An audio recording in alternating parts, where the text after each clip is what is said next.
বন্ধুরা, কেমন আছো তোমরা সবাই? আশা করি তোমরা সবাই অনেক ভালো আছো আর আমরাও বেশ ভালোই আছি। আমি বিউ আর আমার সাধারণ ঘরকন্যা চ্যানেলের আবারও একটা নতুন ব্লগে তোমাদের সকলকে জানাই মিষ্টি একটা ওয়েলকাম। তো চলো তোমাদের সাথে নিয়ে শুরু করে দিই আজকের নতুন ব্লগ। আর দেখো, সেই সূর্য ওঠার সাথে সাথে ঘুম থেকে উঠে পড়েছিলাম আমিও। আর তারপর আমার যেসব কাজকর্মগুলো থাকে সকালে উঠে, যেসব বাসি কাজকর্মগুলো থাকে, মানে ওই ঘরের মানে আশপাশটা আর কি, বাউন্ডারিটা জল টল দিয়ে ধুয়ে দিয়েছি, বাসি দুয়ারে জল দিয়ে ধুয়ে দিয়েছি। তারপরে বাসি কাপড়টা কেচে ফ্রেশ ট্রেশ হয়ে নিয়ে একদম কিশমিশ ভেজানো জলটাও খেয়ে নিয়েছিলাম। আর তারপর চলে এসেছি ছাদে একটু শরীরচর্চা করতে। তো এখন বাজে মোটামুটি ওই 6:45 মতো। তো সকালে ঘুম থেকে ওঠার পর বাইরের যে সুন্দর একটা পরিবেশ থাকে, এত ভালো লাগে সকালে উঠে এই মানে ছাদে উঠে শরীরচর্চা করতে। তার মধ্যে এখন কোকিলের যে স্বর সকালে এত মিষ্টি লাগে, মানে চারিদিকের পরিবেশটা যেন একদম স্নিগ্ধ হয়ে যায়। আর এই স্নিগ্ধ সকালে শরীরচর্চা করার পর এনার্জিটাও কিন্তু অনেকটা বেড়ে যায়। তো সকালবেলা দেখো ওই মানে আর কি ব্যায়াম ট্যাম করে নিচে চলে এসেছিলাম, তারপর চলে এসেছি বাগানে, জানো তো। আর বাগানে এসে দেখছি যে এই যে দেখলে একটু কিছুক্ষণ আগে যে লাল জবা গাছটা, ওই গাছটায় না আজকে আর কি প্রথম ফুল ফুটেছে। তো এই ফুলটা তুলে নিলাম। আর এদিকে দেখো থোকো টগর গাছেও কিন্তু বেশ 3টে ফুল হয়েছে, কালকে হয়েছিল একটা ফুল।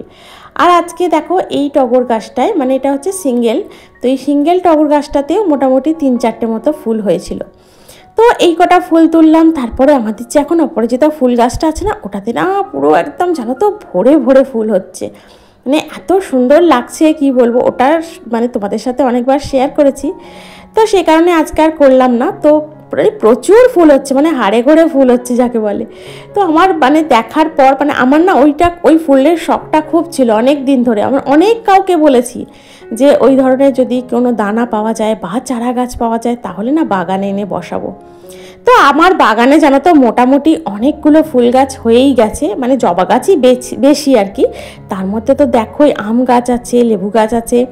এইবারে চেষ্টা করছি আমার ছাদটাকে বাগান তৈরি করার, মানে ইচ্ছা আছে যে ছাদেও বেশ কয়েকটা টবে আর কি গাছ বসাবো, জানো তো। মানে দেখতে খুব ভালো লাগবে। আমার তো যেহেতু শীতকালে কোনো গাছই আমি সেভাবে আর কি করতে পারিনি, যেহেতু আমার ছাদে বলো বা নিচে বলো সেরকম আর জায়গা নেই। মানে আর যদি বিশেষ আমি বাগানের দিকে গাছ বাড়াতে যাই তাহলে তো আর হাঁটাচলা করার জায়গাই থাকবে না। তো সেই কারণে আর না নিচে গাছ করব না, এবারে যে কটা গাছ করব সবই ছাদে। আর এদিকে দেখো ফুল টুল তুলে এনে তারপর গরম গরম খেয়ে নিয়েছিলাম চা। আর চাটা খেয়ে তারপর লেগে পড়েছি একদম কাজে। আর এদিকে বিছানাটাও গুছিয়ে নিলাম, গুছিয়ে ভালো করে পরিষ্কার করে নিলাম। আর তারপর চলে গিয়েছিলাম ওপরের ঘরে, ওপরের ঘরটাও ভালো করে গুছিয়ে নিয়ে পরিষ্কার করে দিয়ে এইবার ঝাড়টার দিয়ে নিচ্ছি সিঁড়িটা। মানে ওপরের ঘরটাও ঝাড় দিয়ে পরিষ্কার করে দিয়েছি, এখন সিঁড়িটাও পরিষ্কার করে দিলাম।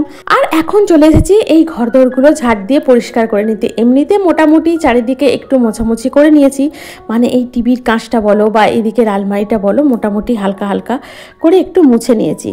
তো মোছামুছি করার পর এদিকে ঝাড়টার দিয়ে নিচ্ছি। আর আমাদের এই যে সকাল থেকে ঘুম থেকে উঠে থেকে নিয়ে শুরু করে একদম রাতে শুতে যাওয়া পর্যন্ত কিন্তু প্রতিটা ধাপে ধাপে কিন্তু আমাদের কাজ থাকে। মানে সকালে এক ধরনের কাজ, তারপর এই যে সকালের এখন এই বাসি কাজ, তারপরে কিন্তু চলে আসবে এই টিফিন মানে জল খাবারের দিকটা, তারপর ওটা শেষ হওয়ার পরেই দুপুরের লাঞ্চের পরেই হচ্ছে তোমার আবার মানে রান্নাঘরটা একদম ভালো করে পরিষ্কার পরিচ্ছন্ন করে রাখা। আর রান্নাঘরটা তো ভালো করে পরিষ্কার পরিচ্ছন্ন করে রাখতেই হবে, কারণ রান্নাঘর হচ্ছে মা অন্নপূর্ণার বাসস্থান। তো এই জায়গাটাকে না কোনো মতেই অগোছালো করে বা অপরিষ্কার করে রাখা একদমই উচিত নয়। রান্নাঘরে ঝুল থাকলে সেটাকে আগে পরিষ্কার করে ফেলা উচিত। আর রান্নাঘরটা না সব সময় মনের মতো করে গুছিয়ে সুন্দর করে পরিপাটি করে রাখা উচিত। আর আমরা যেহেতু গৃহবধূ, তো আমাদের বেশিরভাগ সময়টাই কিন্তু কাটে রান্নাঘরে। মানে একদম সকালে সেই চা করা থেকে নিয়ে শুরু করে রাতের আর কি ডিনারের আর কি, যতক্ষণ না ডিনারটা কমপ্লিট হচ্ছে না, যতক্ষণ না ডিনারটা কমপ্লিট হয়ে যাওয়ার পর সেই সব আনুষঙ্গিক বাসনগুলো যেগুলো পড়ে থাকে খাবার দাওয়ার পর, সেগুলো যতক্ষণ না পরিষ্কার পরিচ্ছন্ন করে রাখা হচ্ছে না ততক্ষণ পর্যন্ত কিন্তু আমাদের মানে রান্নাঘরে তো যেতেই হয়। মানে রান্নাঘরেই মনে হয় এক একটা সময় যে আমাদের সারাটা দিন মনে হয় ওই বেশিরভাগ সময়টাই রান্নাঘরেই কেটে যায়। তো সেই কারণেই আরও রান্নাঘরটাকে মনের মতো করে গুছিয়ে সুন্দর করে পরিপাটি করে রাখা উচিত। আর এদিকে দেখো তোমাদের সাথে গল্প করতে করতে আমার ঝাড় দেওয়াটাও কমপ্লিট হয়ে গিয়েছিল। এখন মুছে নিচ্ছি সমস্ত ঘর বারান্দাটা। আর এই ঘর টরগুলো মোছার পর জানো তো, সত্যি বলছি, একটা মানসিক দিক থেকে না শান্তি আসে। যাক, ফাইনালি আমার ঘরটা, মানে বাসি ঘরটা একদম পরিষ্কার পরিচ্ছন্ন হয়ে গেছে, পরিপাটি হয়ে গেছে।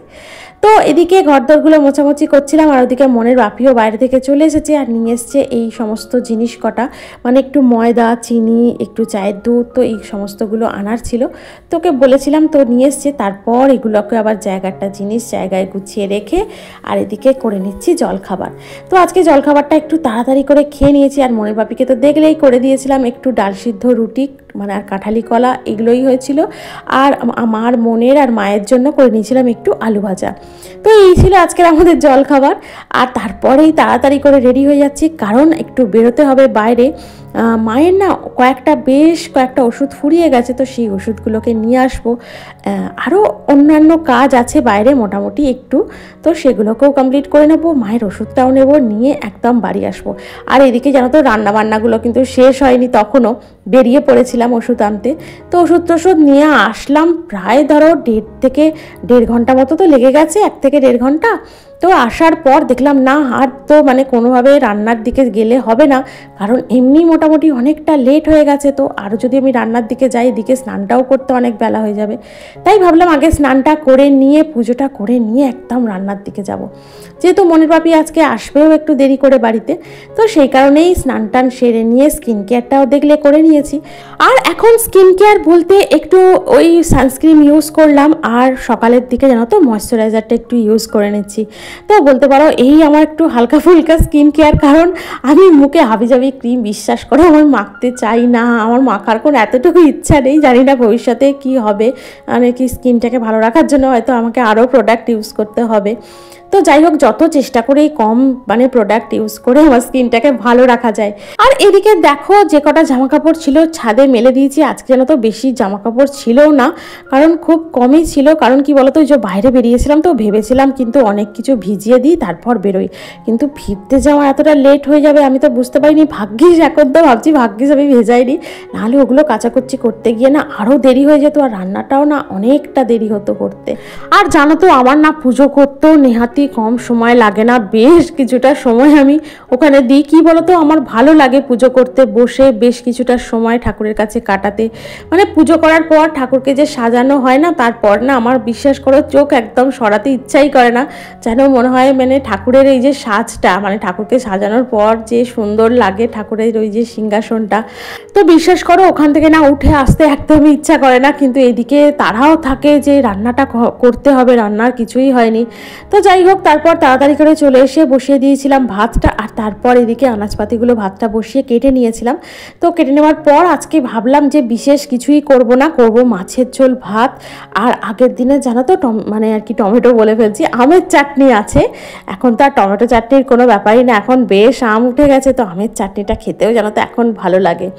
তো এই আমের চাটনি আছে, তো সেটাকেই জানো তো একটু গরম করে নেবো, ফ্রিজে রাখা আছে।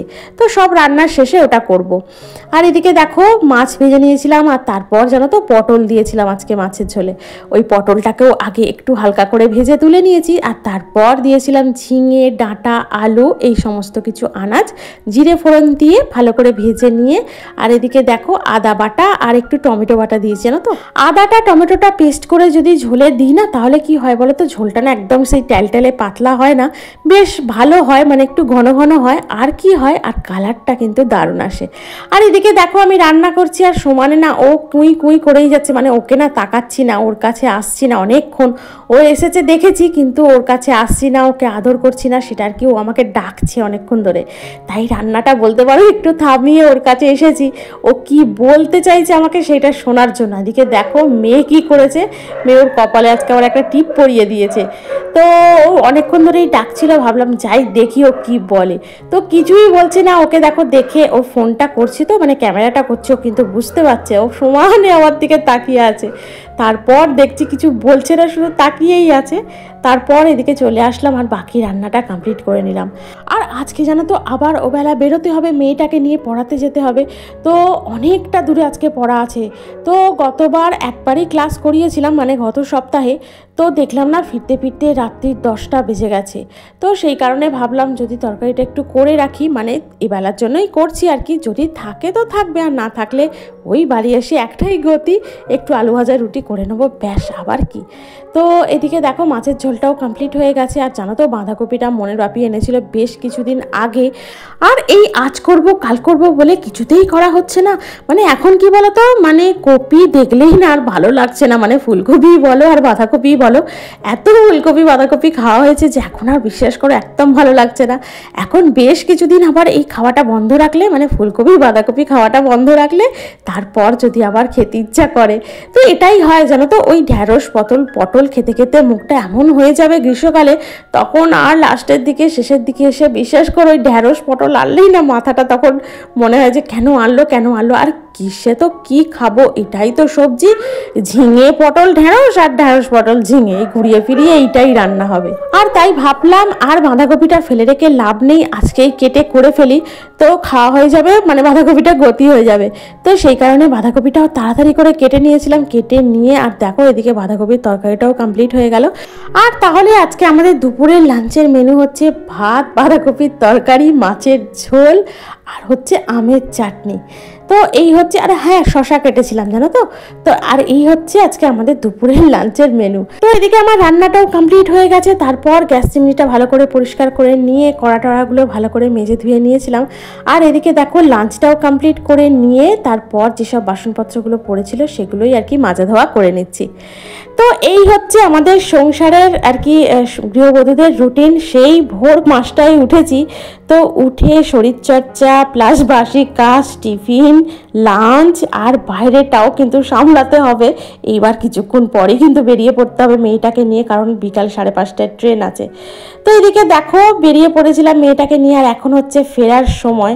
তো দেখেছো প্ল্যাটফর্মটা বেশ ফাঁকা হয়ে গেছে, কারণ এখন কিন্তু রাত 9:30 বেজে গেছে। আর এই রাত 9:30টার সময় মোটামুটি কিন্তু একদম প্ল্যাটফর্ম হালকা হালকা ফাঁকা হয়ে গেছে। আর এদিকে দেখো বাড়ি ফেরার জন্য রাত্রি 9:30টার ট্রেনটাও এদিকে ঢুকে গেছে। তো তারপর চলে এসেছিলাম বাড়ি, তো ফ্রেশ হয়ে নিয়ে তারপর আবার রাতের ডিনারের প্রস্তুতি। তো করে নিচ্ছিলাম একটু আলু ভাজা, আর বললাম না যে বাঁধাকপির তরকারি করেছি, থাকবে, তো সামান্য পরিমাণে ছিল, তো সবার হতো না, তো সেই কারণে একটু আলু ভাজা করে নিলাম, যাকে সবাই ঠিকঠাক মতো হয়ে যাবে। আর এদিকে দেখো করে নিচ্ছি রুটি, আর এই গরম গরম রুটি করে নিয়ে সবাইকে একদম ঝপাঝপ খেতে দেবো, আর নিজেও ডিনারটা কমপ্লিট করে নেবো। তারপর একটু ছোট্ট স্কিন কেয়ার, তারপর একদম গুড নাইট বলে শুতে চলে যাব। তো এই হচ্ছে আজকে আমাদের রাতের ডিনার। তো চলো আজকে ভিডিওটা এখানেই শেষ করলাম। তোমাদের যদি ভালো লেগে থাকে অবশ্যই একটা লাইক করো, কমেন্ট করো, আমার চ্যানেলটিকে সাবস্ক্রাইব করে আমার পাশে থেকো। দেখা হচ্ছে তোমাদের সাথে পরবর্তী ব্লগে। ততক্ষণ পর্যন্ত তোমরা অনেক ভালো থেকো, সুস্থ থেকো, মুখের হাসিটা ধরে রেখো। Tata, good night.